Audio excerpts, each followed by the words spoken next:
চট্টগ্রামের কোতোয়ালী ও চান্দগাঁও থানায় কোটা আন্দোলন ঘিরে দায়ের করা মামলায় গ্রেপ্তার 9 জনের একদিনের রিমান্ড মঞ্জুর করেছেন আদালত। চট্টগ্রাম মেট্রোপলিটন ম্যাজিস্ট্রেট জুয়েল দেবের আদালত ও মেট্রোপলিটন ম্যাজিস্ট্রেট অলিউল্লাহর আদালত পৃথক শুনানি শেষে এই আদেশ দেন। চট্টগ্রাম মেট্রোপলিটন পুলিশের অতিরিক্ত উপকমিশনার মফিজ উদ্দিন বলেন, কোতোয়ালী থানার কোটা আন্দোলন ঘিরে বিশেষ ক্ষমতা আইনে দায়ের করা মামলায় গ্রেপ্তার 18 জনের 5 দিনের রিমান্ড আবেদন করা হয়। শুনানি শেষে 5 জনের একদিনের রিমান্ড মঞ্জুর ও 5 জনের জেল গেটে জিজ্ঞাসাবাদের আদেশ ও 8 জনের রিমান্ড নামঞ্জুর করেছেন আদালত। এছাড়া চান্দগাঁও থানায় সহিংসতায় নিহতের ঘটনায় করা মামলায় গ্রেপ্তার 4 জনের 5 দিনের রিমান্ড আবেদন করা হলে শুনানি শেষে 1 দিনের রিমান্ড মঞ্জুর করেন আদালত।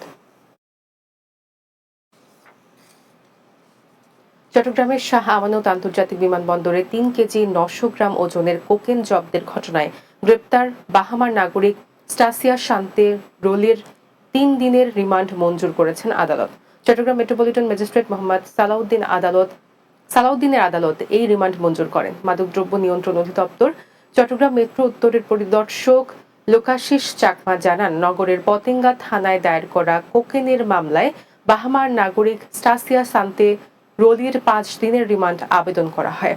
আদালত শুনানি শেষে 3 দিনের রিমান্ড মঞ্জুর করেছেন। এর আগে গত 15 জুলাই চট্টগ্রামের শাহ আমানত আন্তর্জাতিক বিমানবন্দর থেকে 3 কেজি 900 গ্রাম সহ তাকে আটক করা হয়।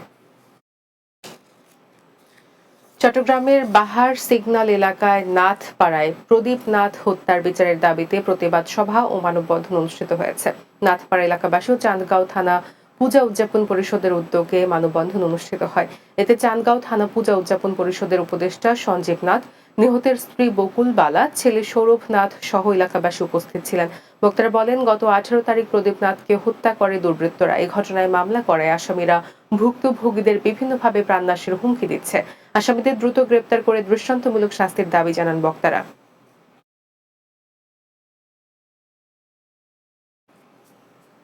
শেষ করব দিনের বাংলা। যাওয়ার আগে শিরোনামগুলো জানিয়ে দিচ্ছি আরো একবার। কোটা আন্দোলনে সহিংসতায়